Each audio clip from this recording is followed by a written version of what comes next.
পলাশপুর নামে একটি গ্রামে শম্ভু নামে এক অলস নাপিত ছিল। গ্রামে আর কোনো নাপিত না থাকায় গ্রামবাসীর খুবই অসুবিধা হতো। সে নিজে সারাদিন খাবার খেত আর ঘুমোতো, কোনো কাজ করতো না, নিজের মায়ের কষ্ট করে আনা টাকায় খাবার খেত।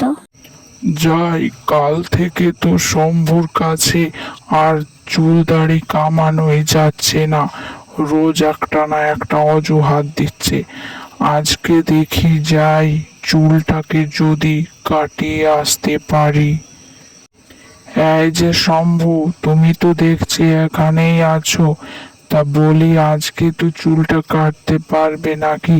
কালকে তো শরীর খারাপ বলেছিলে, আজকে তাহলে চুলটা কেটে দাও দেখি তাড়াতাড়ি।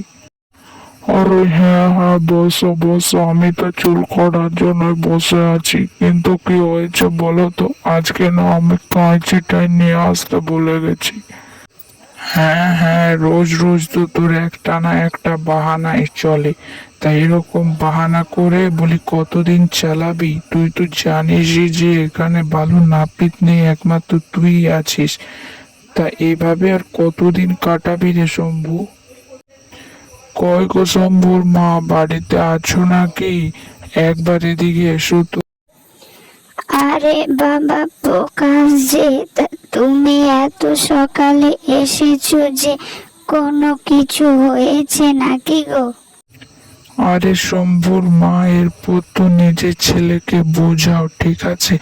এইভাবে আর কতদিন চলবে? হ্যাঁ, যেদিনই যাই চুল কাটাতে সেদিনই আজ বলে শরীর খারাপ, তো কাল বলে কাঁচি নিয়ে আসতে ভুলে গেছে।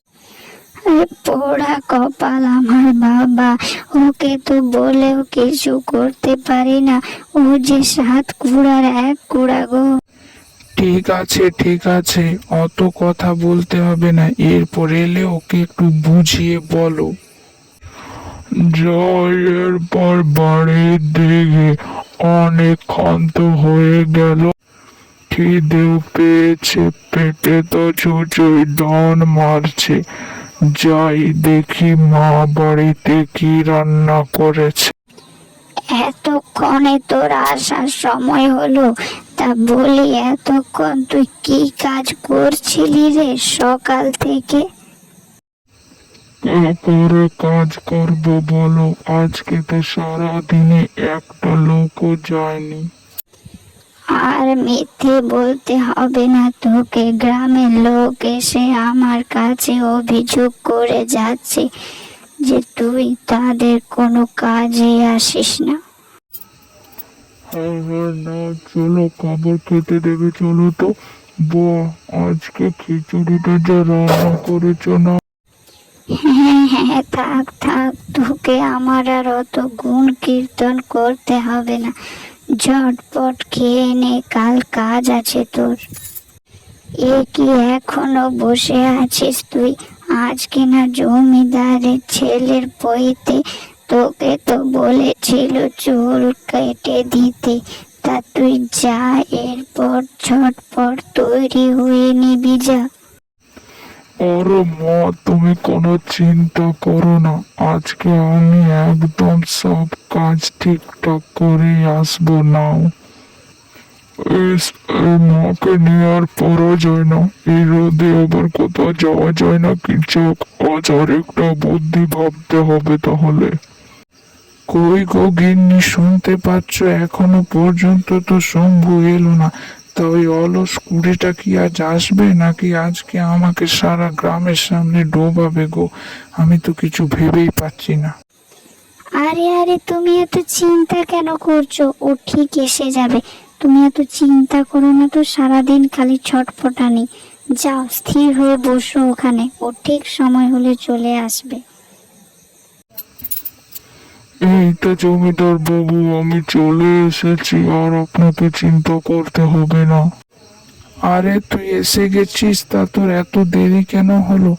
যাকগে শোন, আজকে কিন্তু একদম ঠিকঠাক ভাবে কাজগুলো করবি, কোনো কাজে গাফিলতি করবি না। না না, আপনাকে কোনো চিন্তা করতে হবে না, আমি আজকে সমস্ত কাজ ঠিকঠাকই করব। তাছাড়া আজকে আপনার ছেলের পৈতে বলে কথা, আপনি একদম চিন্তা করবেন না, নিশ্চিন্তে যান, ওখানে গিয়ে বসে থাকুন। হ্যাঁ হ্যাঁ, ঠিক আছে, নে যা, তুই ভালো করে কাজ কর। আর হ্যাঁ, তাড়াতাড়ি কাজটা শেষ কর, কেমন, দেরি করিস না। আরে জমিদার বাবু, আমার প্রচন্ড মাথা ঘোরাচ্ছে, আমি মনে হচ্ছে এক্ষুনি পড়ে যাবো।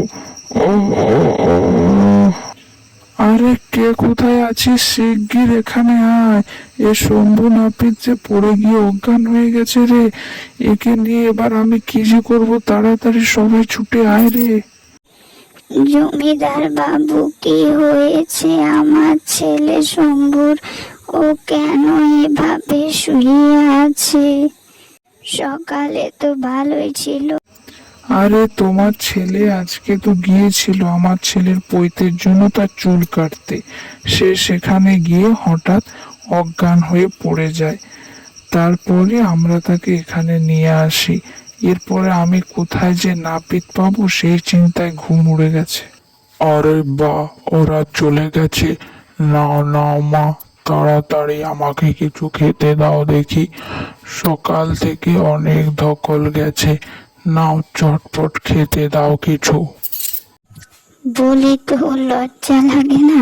তোকে তো আগেই বলেছিলাম বাড়িতে আনাজপাতি কিছুই নেই, তাই এত বড় দামড়া ছেলে হয়েছিস, যা না কিছু রোজগার করে নিয়ে আয় বাড়িতে। আরে মা, রোজ রোজ আমার এই নাপিতগিরি ভালো লাগে না, তুমি বরং আমায় অন্য কাজ দাও, সেটা আমি করব। যা, তাহলে তুই মাঠে গিয়ে চাষের কাজ কর।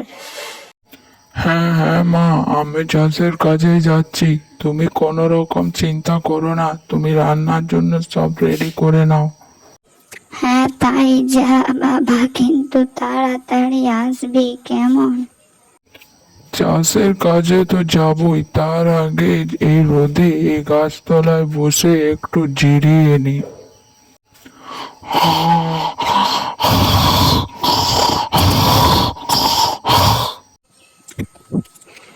ছেলেটার কোনো যদি কাণ্ড জ্ঞান থাকে, কত রাত হয়ে গেল, কোথায় বসে আছে কে জানে। আজ সত্যি অনেক রাত হয়ে গেল, কে জানি এরপর মা বাড়িতে গেলে কি বলবে। এতক্ষণে তোর আসার সময় হলো, তা তুই কি বাইরে তাকিয়ে দেখতে পাসনি যে রাত হয়ে গেছে? আরে মা, আজ সারাদিন কাজ করে অনেক ক্লান্ত হয়ে গিয়েছিলাম, তাই ওই গাছের নিচে বসে একটু ঘুমিয়ে পড়েছিলাম আর কি, ওই জন্যই রাত হয়ে গেছে। তোর লজ্জা করে না কুলাঙ্গার ছেলে? তুই এক্ষুনি বাড়ি থেকে বেরিয়ে যা। নিজের বৃদ্ধা মায়ের রোজগারে খেতে তোর মতো ছেলে থাকা চেয়ে না থাকা ভালো। এরপর শম্ভু ওই গ্রাম ছেড়ে চলে গেল। প্রত্যেক সন্তানের উচিত তার বৃদ্ধ মা বাবার দেখাশোনা করা, কিন্তু শম্ভু এখানে নিজে রোজগার না করে উল্টে নিজেই মাকে দিয়ে খাটিয়ে খাচ্ছিল। তাই সত্যি এরকম সন্তান না থাকাই ভালো।